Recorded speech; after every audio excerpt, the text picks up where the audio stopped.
নমস্কাৰ, কৰ্মচাৰী আৰু পেঞ্চনাৰৰ কাৰণে অষ্টম দৰমহা আয়োগ সম্পৰ্কত শেহতীয়া খবৰ কি? এই সম্পৰ্কত আপোনালোকক কিছু তথ্য জনাব বিচাৰিছোঁ। চৰকাৰী কৰ্মচাৰীসকলে কেতিয়া লাভ কৰিব নতুন দৰমহা আয়োগৰ বেতন? সংসদত কেন্দ্ৰীয় মন্ত্ৰীয়ে কি উত্তৰ দিলে? গতিকে যিহেতু সংসদৰ অধিৱেশন চলি আছে আপোনালোকে নিশ্চয় জানে, আৰু তাত কেন্দ্ৰীয় ৰাজ্যমন্ত্ৰী পংকজ চৌধুৰীদেৱক কেইবাটাও প্ৰশ্ন সোধা হৈছিল, তাৰ উত্তৰ কি আহিল? নতুন দৰমহা আয়োগৰ বেতন সংসদত কেন্দ্ৰীয় মন্ত্ৰীয়ে কি উত্তৰ দিলে? বিত্ত ৰাজ্যমন্ত্ৰীৰ ফালৰ পৰা দিয়া উত্তৰত সাংসদসকলে প্ৰশ্ন কৰে যে আয়োগৰ প্ৰতিবেদন কেতিয়া আহিব আৰু ইয়াক কেতিয়া কাৰ্যকৰী কৰা হ'ব। গতিকে কেতিয়া কাৰ্যকৰী কৰা হ'ব তাৰ সম্পৰ্কত প্ৰশ্ন কৰা হৈছিলে, আৰু তাৰ উত্তৰ বিত্ত ৰাজ্যমন্ত্ৰী পংকজ চৌধুৰীদেৱে কি বুলি দিলে সেই সম্পৰ্কত আপোনালোকক ভিডিঅ'টোত কিছু তথ্য জনাব বিচাৰিছোঁ।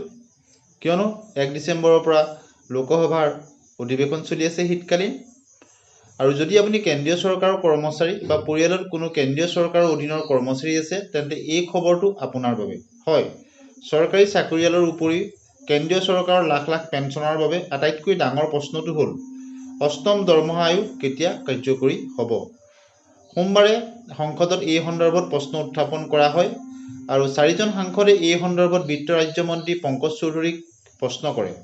ইয়াৰ উত্তৰত মন্ত্ৰীগৰাকী ইয়াক লৈ কোনো নিৰ্দিষ্ট তাৰিখ উল্লেখ নকৰিলে যদিও তেওঁ যি উত্তৰ দিলে সেয়া লাখ লাখ লোকক সকাহ দিয়া ধৰণৰ নহয়। গতিকে 1-1-2026 পৰাই কাৰ্যকৰী হ'ব বুলি ভাবি আছিলে আৰু তাৰ ফল পাম বুলি ভাবি আছিলে, কিন্তু উত্তৰ যিটো আহিলে সেই উত্তৰত সকলো আচৰিত হ'ল। কিয়নো অষ্টম দৰমহা আয়োগ সন্দৰ্ভত সোধা প্ৰশ্নৰ উত্তৰত ৰাজ্যিক মন্ত্ৰী পংকজ চৌধুৰীয়ে উল্লেখ কৰে যে ইতিমধ্যে অষ্টম কেন্দ্ৰীয় দৰমহা আয়োগ গঠন কৰা হৈছে। যিটো আপোনালোকে অৱগত, কেন্দ্ৰীয় যি দৰমহা আয়োগ 8th পে কমিশ্যন গঠন কৰা হৈছে, আৰু 2025 চনৰ 3 নৱেম্বৰত সংশ্লিষ্ট নিয়ম নীতি অনুযায়ী টাৰ্মছ অফ ৰেফাৰেন্স জাৰি কৰা হয়। অৰ্থাৎ আয়োগ গঠন কৰা হৈছে আৰু এতিয়া কাম আৰম্ভ কৰাৰ প্ৰস্তুতি চলিছে। টাৰ্মছ অফ ৰেফাৰেন্সৰ কাৰণে 18 মাহৰ সময়সীমা নিৰ্ধাৰণ কৰি দিয়া হৈছে। গতিকে 1-1-2026 পৰা অষ্টম দৰমহা আয়োগ কাৰ্যকৰী হ'ব লাগে। গতিকে 1-1-2026 পৰা কাৰ্যকৰী হ'বলৈ হ'লে আৰু 18 মাহ পলম হ'ব নেকি?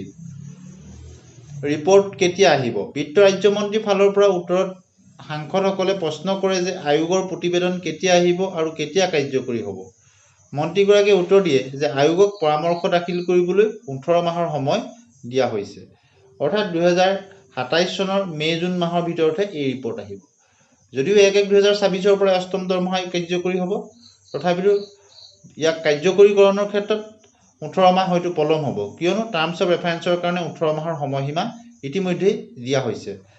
গতিকে এই যে 18 মাহৰ পলম হ'ব তাক লৈ কৰ্মচাৰীসকল আৰু পেঞ্চনাৰসকল যথেষ্ট চিন্তিত হৈছে।